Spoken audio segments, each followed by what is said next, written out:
Hello everyone, कैसे आप सब। आप सबका अपने चैनल में स्वागत है। आज मैं आपको अकबर बीरबल की एक कहानी सुनाने जा रहा हूँ जिसका टाइटल है भाई जैसा। कहानी कुछ इस प्रकार से है। बादशाह अकबर तब छोटे थे जब उनकी माँ का देहांत हुआ। चूँकि वह बहुत छोटे थे इसलिए उन्हें माँ का दूध की दरकार थी। महल में तब एक दासी रहती थी जिसका शिशु भी दूध मुआ था। वह नन्हे अकबर को दूध पिलाने को राजी हो गई। दासी का वह पुत्र अकबर दोनों एक साथ दासी का दूध पीने लगे। दासी के पुत्र का नाम हासिफ था। चूँकि हासिफ व अकबर ने एक ही स्त्री का दुग्धपान किया था इसलिए वे दूध भाई हो गए। अकबर को भी उससे काफ़ी लगाव था। समय बीतता रहा। अकबर बादशाह बन गए और देश के सर्वाधिक शक्तिशाली सम्राट बने। लेकिन हासिफ एक मामूली दरबारी तक न बन पाया। उसकी मित्रता जुआरियों के साथ थी और कुछ ऐसे लोग भी उसके साथ थे जो फिजूल में पैसा बहाया करते। एक समय ऐसा आया कि जब हासिफ के पास 2 समय के भोजन के लिए भी पैसा न था। लोगों ने तब उसे बादशाह के पास जाने को कहा। हासिफ ने बादशाह अकबर के पास जाने की तैयारी शुरू की।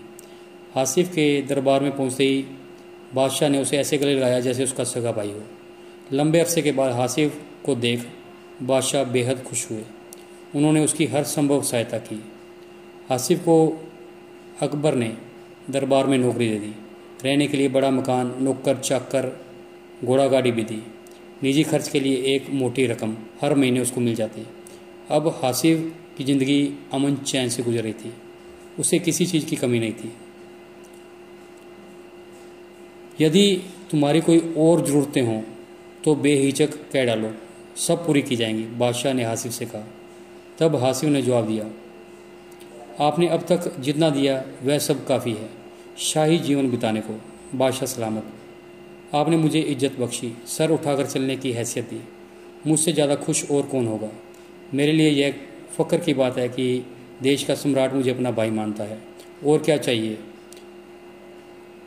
कहते हुए उसने सिर खुजाया। होठों पर एहसान भरी मुस्कान थी, लेकिन लगता था कि उसे कुछ और भी चाहिए। वह बोला, मैं महसूस करता हूँ कि बीरबल जैसे बुद्धिमान व योग्य व्यक्ति के साथ रहूँ।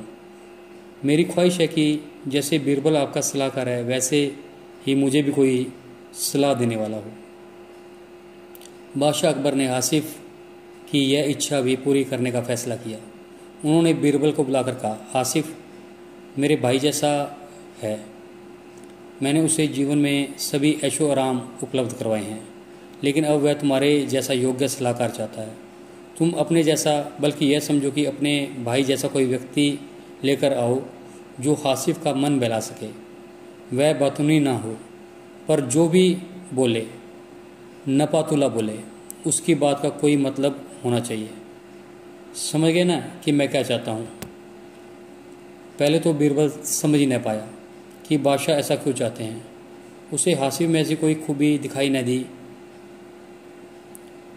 लेकिन बीरबल बोला, जी हजूर, आप चाहते हैं कि मैं ऐसा आदमी खोज कर लाऊं जो मेरे भाई जैसा हो।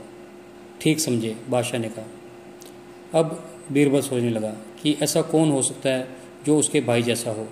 हासिफ भाग्यशाली है जो बादशाह उसे अपना भाई मानते हैं और सारे ऐशो आराम उपलब्ध करवा दिए। लेकिन बीरबल को हासिफ की यह मांग जची नहीं कि उसके पास भी बीरबल जैसा सलाहकार हो। बादशाह बेहद सम्मान करते थे बीरबल का, और बीरबल भी बादशाह पर जान छिड़कता था। लेकिन हासिफ तो इस लायक कतई नहीं था। अब बीरबल सोच ही रहा था कि इस समस्या को हल कैसे किया जाए। तभी पास की पशुशाला से सांड के रंबाने की आवाज़ आई। बीरबल तुरंत खड़ा हो गया। आखिरकार उसे अपने भाई जैसा कोई मिल गया था। अगले दिन उस सांड के साथ बीरबल महल आकर खड़ा हो गया। तुम अपने साथ इस सांड को क्यों लेकर आए हो, बीरबल से अकबर ने पूछा। यह मेरा भाई है, बादशाह सलामत, बीरबल बोला। हम दोनों एक ही माँ का दूध पीकर बड़े हुए हैं, गौ माता का दूध, इसलिए यह सांड मेरे भाई जैसा या दूध भाई कह सकते हैं। यह बोलता हुआ बीरबल दरबार में पहुंचा और इसकी भाषा जो समझ लेता है वह बहुत ही भाग्यशाली है। यह बहुत ही कीमती सलाह भी देता है। आप इसे हासिफ को दे दीजिए। बीरबल का यह उत्तर सुनकर अकबर को अपनी गलती का एहसास हुआ। तब उन्हें लगा कि जैसे उन जैसा कोई और दूसरा नहीं, वैसे ही बीरबल भी एक ही है। तो आपको अकबर और बीरबल की ये कहानी कैसी लगी? अगर कहानी पसंद आई है तो वीडियो को लाइक कीजिए, शेयर कीजिए और चैनल को सब्सक्राइब कीजिए। बेल वाला बटन ज़रूर दबा दें ताकि हम ऐसी कोई और वीडियो डालें तो उसकी नोटिफिकेशन आपको मिल जाए। Thank you.